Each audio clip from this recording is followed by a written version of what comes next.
માનનીય ગૃહમંત્રી સાહેબે રાજકોટ ખાતે બનેલી આ દુર્ઘટના અને બહુ જ કમનસીબ બનાવ અંગે સરકારની ચિંતા અને આ બનાવ કે જેમાં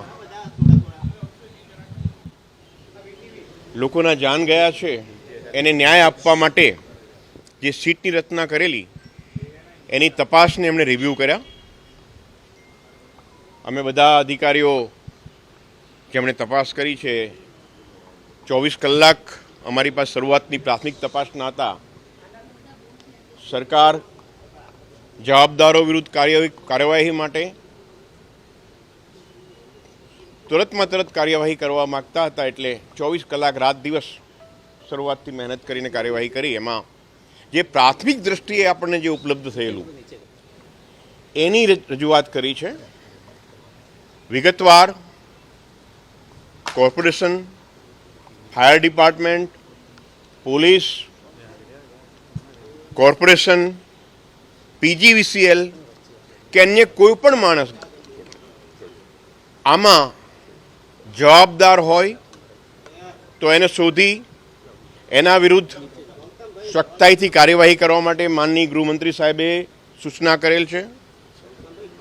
અને એમણે ચિંતા વ્યક્ત કરી છે કે કોઈ પણ પ્રકારનો ભવિષ્યમાં આવો બનાવ ના બને એની ફૂલપ્રૂફ સિસ્ટમ બનવી જોઈએ અને તંત્રમાં જવાબદેહી, એકાઉન્ટેબિલિટી કોઈ પણ રીતે આપણે સ્થાપિત કરવાની છે. એટલે આમાં જે કોઈ લેવલના અધિકારી કે કોઈ પદાધિકારી કે કોઈ પણ વ્યક્તિ હશે એ તમામની પૂછપરછ કરવામાં આવશે અને પૂછપરછ બાદ યોગ્ય રીતે આકલન કરીને સરકારશ્રીને રિપોર્ટ કરવામાં આવશે. આ વિશાળ ફલક પર ફેલાયેલી હકીકત છે. રાજ્ય સરકારના ઘણા બધા વિભાગો સંકળાયેલા છે, એટલે આમાં તપાસ ઘણી સમય માગી લે એમ છે. આપને એક દાખલો આપું કે ફોરેન્સિક સાયન્સ લેબોરેટરીના મારા ડાયરેક્ટર સાહેબ સાથે છે. 27 હુતાત્માઓના પાર્થિવ શરીરના જે ઓળખ કરવાની હતી ડીએનએ દ્વારા, મને લાગે છે કે દેશમાં આવો બનાવ ક્યારેય અને આટલા વિશાળ પ્રમાણમાં જલ્દીમાં જલ્દી આટલા ઓછા ટાઈમમાં 27 પાર્થિવ શરીરો કોના છે એ શોધી કાઢવાનો બનાવ રાજ્ય સરકાર અને ફોરેન્સિક સાયન્સ લેબોરેટરીએ માનનીય મુખ્યમંત્રીશ્રી અને માનનીય ગૃહમંત્રીશ્રીની સૂચનાથી કરેલ છે. આગળ પણ તપાસ તેમજ અન્ય આનુષંગિક કામગીરી યોગ્ય રીતે કરવામાં આવશે. હુતાત્માઓને પૂરી શાંતિ મળે એ પ્રકારે ન્યાયિક કાર્યવાહી કરવામાં આવશે. અને તપાસના ક્રાઇમ માટે પણ ડીજીપી સાહેબ પોતે સુપરવાઇઝ કરી રહ્યા છે, એટલે ક્રાઇમનું પણ સુપરવિઝન પ્રોપર થશે અને આ પણ બરાબર થશે. આ દુર્ઘટના બહુ જ કમનસીબ છે, દુઃખદ છે. અમે બધાએ જ્યારે સૌથી પહેલાં આ જગ્યાની વિઝિટ કરી ત્યાર પછી અમારા અંદર પણ એક ભયંકર, જેમ તમારી અંદર આક્રોશ અને વેદના છે એ જ આક્રોશ અને વેદના અમારા બધામાં પણ છે, કારણ કે અમે પણ નાગરિક જ છીએ, એ અમારા પણ પરિવારજનો જ છે. એટલે ખાતરી આપી સત્યની કામગીરી થશે. કોઈ પણ પ્રકારનું શરૂઆતના તબક્કે કદાચ 24 કલાકમાં તમારી પાસે જેટલી ફાઇલ મૂકવામાં આવે, જે પૂછવામાં આવે એના આધારે નિર્ણય લેવાયો હશે. પણ કોઈ ઉતાવળથી સમજવાની જરૂર નથી કે કોઈને છોડી દેવામાં આવશે, કોઈને ખોટા પકડવામાં આવશે. યસ,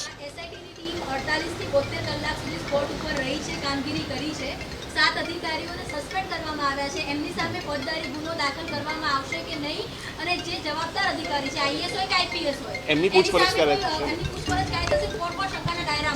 બધા જ આઈએએસ કે આઈપીએસ અધિકારીને બોલાવીને પૂછપરછ કરવા માટે માનનીય ગૃહમંત્રી સાહેબે સૂચના સ્પષ્ટ આપી છે કે કોઈ પણ હોય, એ આઈએએસ હોય, આઈપીએસ હોય, આઈએફએસ હોય, કે મેં કહ્યું ને સૌથી પહેલાં એ તમામની પૂછપરછ કરવામાં આવશે. તમે જોશો 1-2 દિવસમાં જ તમામ અધિકારીઓને બોલાવવામાં આવશે, ઇન્ટ્રોગેશન કરવામાં આવશે. બીજા દિવસે સવાર સુધીમાં મોટાભાગે કાટમાળ ખસેડી દેવાની પ્રક્રિયા કરવામાં આવી. આ લાગે છે કે ઉતાવળ કરવામાં આવી હોય આ પ્રકારે? હા મિત્રો, આપને એક વાત પૂછવી છે મારે કે આટલા 3000 ડિગ્રી સેલ્સિયસના તાપમાનમાં જે માણસો ગુમ છે, લાશો છે કે એમના અવશેષો છે મૃતદેહના, એને શોધવાનું કામ મહત્વનું ખરું કે નહીં મિત્રો?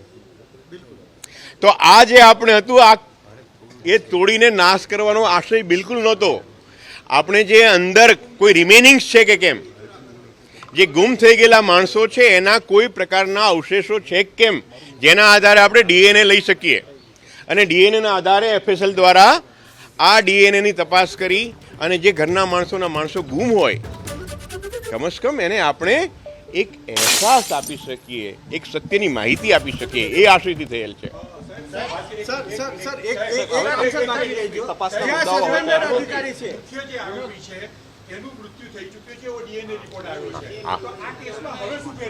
એના સિવાયના પણ આરોપીઓ છે બધા, યુવરાજસિંહ છે, એની સાથે બીજા બધા છે અને હજુ ભવિષ્યમાં જેના વિરુદ્ધમાં કંઈ નીકળશે આ બાબત છે એ ઇન્વેસ્ટિગેશનનો વિષય છે, એમાં કાર્યવાહી થશે. હવે રહી વાત તમારી ત્યાં પેટ્રોલ ડીઝલનો જથ્થો હતો, તો પેટ્રોલિયમ એક્ટ નીચે એ બાબતે પેટ્રોલિયમ એક્ટ અને પેટ્રોલિયમ રૂલ જે પગલાં લઈ શકાય, મંજૂરી લીધી ના હોય તો, જથ્થો 30 લીટરથી વધારે હોય તો એને મંજૂરી લેવાની છે પેટ્રોલની. એ અંગે એફએસએલ દ્વારા એનો રિપોર્ટ તૈયાર કરાઈ રહ્યો છે, પૂછપરછ કરાઈ રહી છે. એના આધારે એ આપણે પેટ્રોલિયમ એક્ટની ઉમેરો પણ કરવામાં આવશે. તપાસની દિશા હવે કઈ બાજુ છે? તપાસની દિશા હવે કઈ બાજુ છે? તપાસની દિશા એ કઈ બાજુ છે? સાહેબ, આમાં કલમો કેવી લગાવી? કારણ કે હરણે ના હોય કે મોરબી પોલીસ ઘટના હોય, કલમો લગાવી હતી છતાં આરોપીઓ જામીન પર છૂટ્યા છે.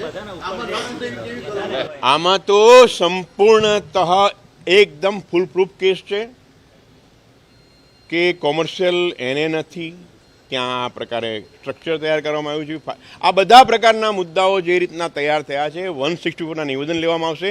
માનની ડીજીપી સાહેબ પોતે આ ગુનાની તપાસનું સુપરવિઝન કરે છે, એટલે તપાસ યોગ્ય થશે એની ખાતરી આપવામાં આવે છે.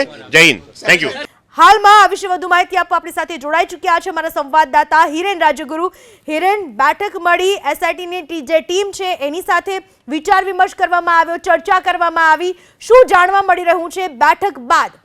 જો બેઠકની અંદર શું ચર્ચા થઈ અને આગળ શું થઈ શકે એ પ્રકારેની શક્યતાઓ ચકાસવામાં આવી એ અંગેની માહિતી આપી દઉં. પરંતુ સૌથી પહેલાં એ માહિતી આપી દઉં કે પહેલા દિવસથી જ્યારથી આ આગની દુર્ઘટના થઈ ત્યારથી એબીપી અસ્મિતા આજ સવાર સુધી જે અહેવાલ ચલાવ્યા છે તેના ઉપર એસઆઈટીના વડા સુભાષ ત્રિવેદીએ મંજૂરી તેની મોહર લગાવી છે, સત્યતાની મોહર લગાવી છે. તેની વાત કરી દઉં. સૌથી પહેલાં જ્યારે એ ખુલાસો કરવામાં આવ્યો કે આ જે જમીન હતી એ રહેણાંક વિસ્તારની હતી, એને થયેલી ન હતી, એની અંદર કમર્શિયલ એક્ટિવિટી ચાલતી હતી જેની મંજૂરી લેવામાં નહોતી આવી. એબીપી અસ્મિતા સંપાદક રોનક પટેલનો અહેવાલ હતો, તેના ઉપર સત્યતાની મહોર સુભાષ ત્રિવેદી કે જે એસઆઈટીના વડા છે તેણે લગાવી છે. પહેલી વાત. બીજો અહેવાલ રજૂ કરવામાં આવ્યો હતો કે પેટ્રોલ અને ડીઝલનો મોટો જથ્થો આ જગ્યાએ રાખવામાં આવ્યો હતો, તો એ અહેવાલ ઉપર પણ સત્યતાની મહોર એસઆઈટીના વડા સુભાષ ત્રિવેદીએ અત્યારે લગાવી છે.